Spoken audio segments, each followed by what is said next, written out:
हाँ जी, क्या हाल है? कॉकरोच जनता पार्टी।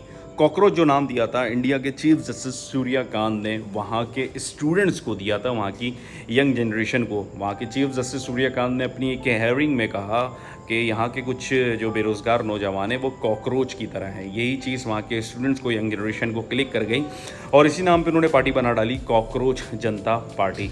अब जैसा कि देख सकते हैं, काफ़ी दिनों से मंजर आम पर है कि इंडिया में प्रोटेस्ट चल रहा है, वहाँ की यंग जनरेशन और स्टूडेंट्स प्रोटेस्ट कर रहे हैं। तो आखिर वो कर क्यों रहे हैं, उनके एजेंडे क्या है? हुआ कुछ यूँ था कि इंडिया का एक बड़ा मशहूर मारूफ मेडिकल एंट्री टेस्ट होता है नीट के नाम से, और 3 मई को वो टेस्ट होना था। टेस्ट हुआ, एग्ज़ाम भी हुआ, लेकिन 1 से 1.5 महीने पहले उसका जो पेपर वो लीक हो गया था।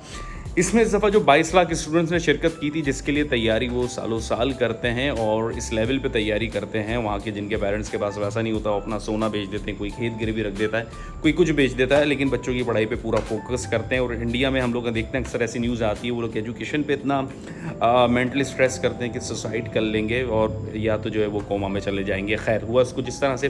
3 मई को इसका पेपर हुआ और फिर 8 से 12 जुलाई को ये चीज़ मंजर आम पे आ गई कि ये पेपर जो है लीक हुआ था। उसका इस तरह से पता लगा था कि बहुत से स्टूडेंट्स के 100 में से 70-80% मार्क है, यानी अगर जैसे 1000 नंबर का पेपर है तो किसी के 700 मार्क्स आ रहे हैं, किसी के 800 आ रहे हैं, किसी के 900 या फुल मार्क्स आ रहे हैं। खैर, इस चीज़ से पता लगा कि ये पेपर जो है वो लीक हो चुका था। बहरहाल इसमें फर्दर इन्वेस्टिगेशन हुई, फिर ये भी चीज़ मंजर आम पर सामने आई कि ये पेपर बहुत जो है वो कॉन्फिडेंशियल होता है, इतनी आसानी से लीक नहीं हो सकता। वहाँ के गवर्नमेंट पे लेवल पे भी कुछ लोग इन्वॉल्व थे जिन्होंने इस चीज़ को लीक किया, बाकायदा इस पेपर को 30,000 रुपये से लेकर लाखों में भी बेचा। ऐसे ऐसे भी न्यूज़ हैं। वहाँ के कुछ जो पॉलिटिकल लोग थे जिन्होंने इस पेपर को 10 से 15 लाख में भी बेचा। खैर, तकरीबन 3 जून को इसके फिर री एग्ज़ाम करवाए जाते हैं। ये पेपर मनसूख कर दिया जाता है, नरेंद्र मोदी की गवर्नमेंट की तरफ से होता है। इस पेपर को हम दोबारा करवाते हैं, 3 जून को इस पेपर को दोबारा करवाया जाता है।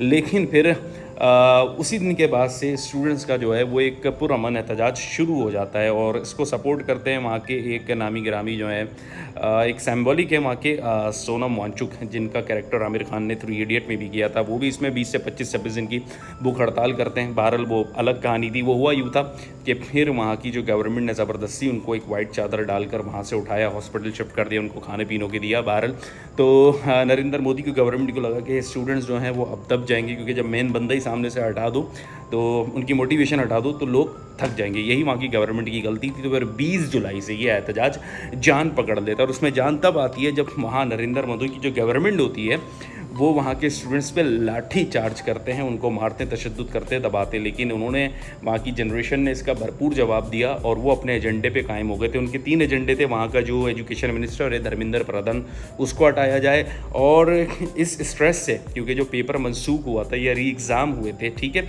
इस स्ट्रेस से वहाँ के बहुत से लोगों ने जो है वो कोमा में चले जाते, सुसाइड कर ली थी।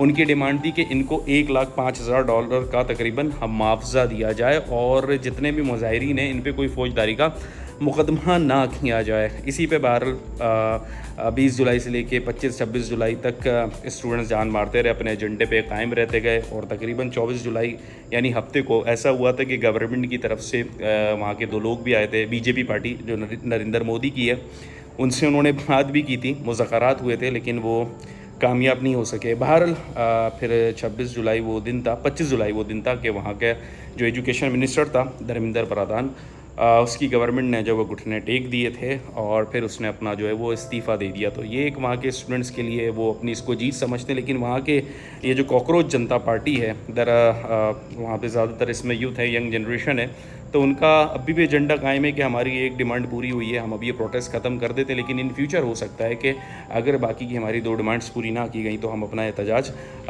दोबारा जारी रख देंगे। तो इस बात पे भले से इंडिया हमारा दुश्मन कंट्री, इसमें कोई शक नहीं, लेकिन पाकिस्तान से, और हमारे बहुत से न्यूज़ चैनल्स इस चीज़ को अप्रिशिएट भी कर रहे हैं कि वो फर्स्ट टाइम दरअसल इंडिया की हिस्ट्री में हुआ है, और इंडियंस खुद कह रहे हैं कि वो इस चीज़ को ऐसे रिजम्बल कर रहे हैं जैसे आज़ादी की जो जंग होती है उस तरह से जद्दोजहद की जा रही है। क्योंकि पहली दफ़ा कह रहे हैं कि इंडिया की हिस्ट्री में ये, देखिए, पाकिस्तान हो या कोई भी कंट्री हो, अक्सर यही होता है ज़्यादातर कि हम किसी के लिए एहतजाज करते हैं, किसी लीडर के लिए एहतजाज करते हैं। इंडिया का भी बिल्कुल एक कॉन्सेप्ट था कि आज तक हमने किसी लीडर के लिए एहतजाज किया, लेकिन आज फर्स्ट टाइम वहाँ के जो लोग हैं, जनरेशन है, अपने हक़ के लिए एहतजाज कर रहे हैं, जिसमें उनको कामयाबी हासिल हुई।